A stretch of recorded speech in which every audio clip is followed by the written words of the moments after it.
Well, can you start off, Coach, if you don't mind, just talk about where you are at this point with your practices and getting ready for this week's game? We're trying to figure out all the things that we need to do to get ready to play a first game.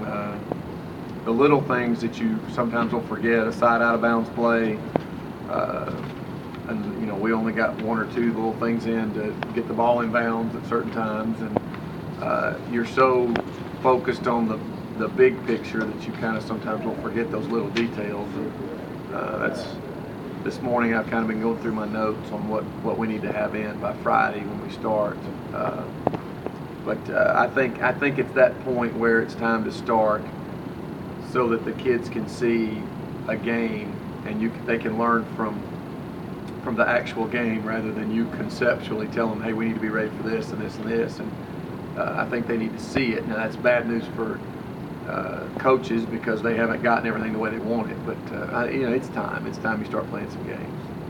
I think it's about 4 years ago we were over at the Elam Center and you were talking about your goals of having big name schools come to Martin and play basketball and talking about the future. Now we're going to host an NIT game.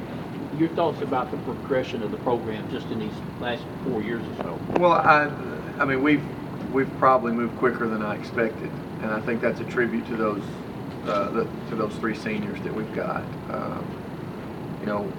I think that mid-majors in women's basketball are limited and can only do so many things out there, and we've been extremely fortunate to do quite a few of those. And I think that we wouldn't have expected it to be a year, and you got to an NCAA tournament, then you get back, and you've got some national recognition from players, and I think looking back, nobody really expected us to move that quickly. But you sign a good class of kids that are great people, have great work ethic, have good family backgrounds, and you're going to have a chance to jump a lot quicker. But it doesn't seem like it was that, it doesn't seem like it was just right there when we were talking about it. Are you thinking that this is the year that we really need to do it? This is the nucleus that we can do it, we can advance further than ever? Well, with Jasmine and Heather returning, absolutely you would think that. The question has been, since they've been here, what does the supporting cast do? And I think that what we've got sitting here this year is the best all-around supporting cast that we've had. The problem is that they're unproven, and you're going to be relying a lot on some young kids to do some things that they really honestly have no clue what they're getting into. It's one thing to tell a kid that you got to rebound over somebody from Purdue or from Louisville or Notre Dame. It's another thing to go out there and do it, especially when they've never done it before. So I think that's the biggest thing that we'll have to see is how these young kids grow up. And again, as a mid-major, you hate that because you're going to look back on your season at those games and go, golly, I wish we could have all those back and play them now that these kids have grown up and learned. But we're just not afforded that luxury. You talked about the post players you've had as kind of a group, and you said kind of with those four you feel pretty good, but you have to make sure and have contributions from all those four. Is there one or two we should expect to see a lot more of early on, or will we see a little bit of everybody? Probably not dodging it and giving you kind of the generic coach answer. You're probably going to see them all until we figure out which one can do the whole thing. I think we've got some that are probably the most athletic, some that can probably score the best, some that probably understand the game the best, some that have more experience, and so the problem is they're not the same one. So I think it's going to be us starting early, and it may be us plugging in what we need at that time. Do we need somebody that's got a level head that's been through this before? Do we need somebody that's more athletic and has got some size? And that's how we'll start out, is plugging them into those situations, and then we're going to see who can double, so to speak, triple, who can do three different things.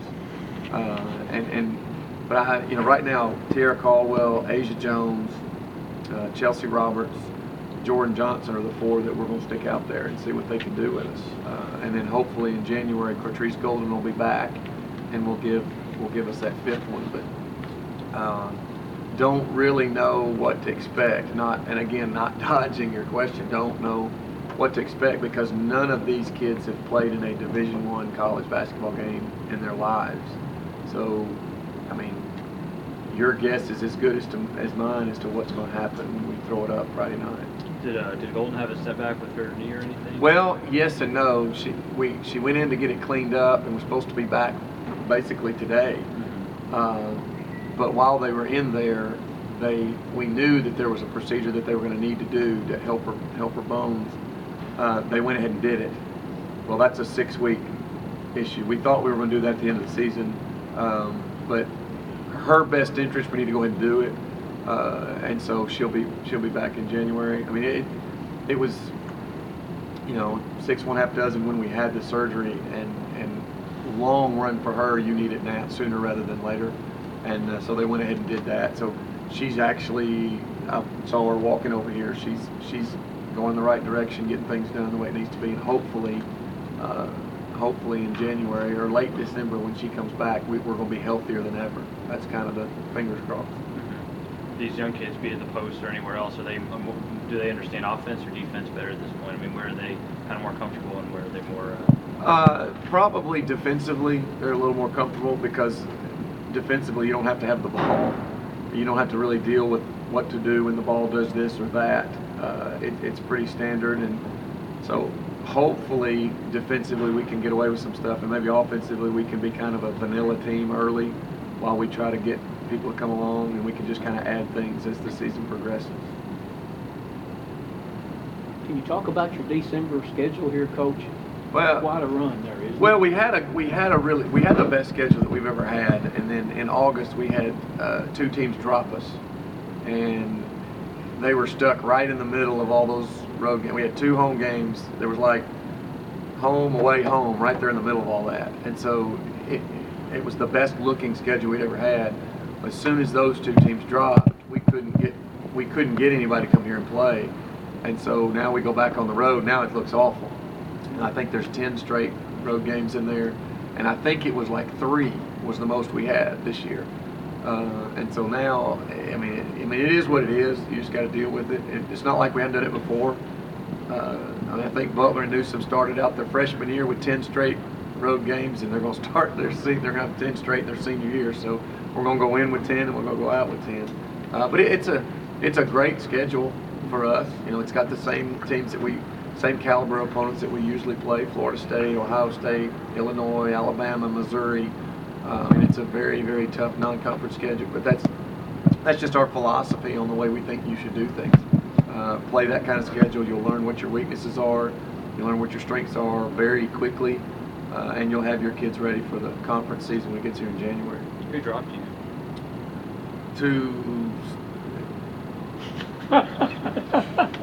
Schools. We're working on trying to fix it, so I don't want to. Right. We're trying to get them to. They've said they'll put us off a year, so we're waiting to see if they do that or not. It's been crazy trying to schedule. I mean, we're having to travel. We're having to travel almost twice as far to get games, and it's a nightmare. Budget-wise, travel, whole buses. I mean, everything. Trying to get games. So Butler and Newsom have done great on one aspect, and then they've terrorized us on another. Talk about Friday night's game. I mean, I know I talked after I saw this. I called you and talked to you on the phone about it. But really, what does playing this WNIT mean to the university, mean to your program, just to be invited? Well, you're probably not going to play in it, but once every 10 years is the most you could play in it. And it may be more than that. I don't really know. I know how they kind of look at doing it, and I mean, it's another one of those stepping stones for us to be invited to play in something like that. It's recognition for the university, it's recognition for our program, it's recognition for the athletic department, it's recognition for the senior class. I mean, just so many little things that are there for us, and just a tribute. And again, that's crazy with the week because you have no idea where you're going. I mean, you have no idea what you're doing. I saw some itineraries come across my desk, and one of them was a bus spot time of 2 o'clock in the morning, and us getting on a bus at 3. So I didn't like the itinerary of that one when it came across my desk, but it's going to be a great experience for our kids, no matter where we go, what we do. Just to say that we've been in the preseason WNIT. What about the conference this year? Talk about the OVC. Well, I think the conference lost a lot of good players last year. There were some really good seniors, but I think the nucleus of a lot of the teams that were at the top is back. I think the other side has got Belmont and Tech are still pretty much intact. On our side, Eastern Illinois lost a big group of kids, but they had a couple of young ones that were contributing, and SIUE was really strong. And then there's teams, Moorhead and SEMO didn't really lose anybody at all. So I think it's going to be all of us looking at each other in November and December, kind of seeing what everybody's doing. Granted, we've got Butler and Newsom back, but besides Schubert, that's pretty much it. So it's, I'm real anxious to see scores start coming across the ticker and in the papers, and because it'll be interesting to watch how people have reloaded. Are the girls ready to start playing? Oh yeah, they're sick of practicing. They're sick of me talking to them. They don't even want me around. This might seem like a weird question, but given the fact you all and Tech have met in the finals the last couple of years, could you see a little bit of a rivalry developing there between your women's program and their women's basketball program? I think you could naturally say that when you look at what we've done with each other in the last 3 years. I'm very, very good friends with Tech's coaching staff, and I think a lot of the way that they're doing things, and I think what Tech has done in the last, ever since they've been in the OVC, has been dominant. So if somebody wants to put us in the same sentence with Tennessee Tech, and you walk in there and you look at the banners that they've hung with Coach Worrell, and you look at what Coach Davis is doing now, I think anybody would want to be in that discussion. So, hopefully we can make that a rivalry that's a lasting one.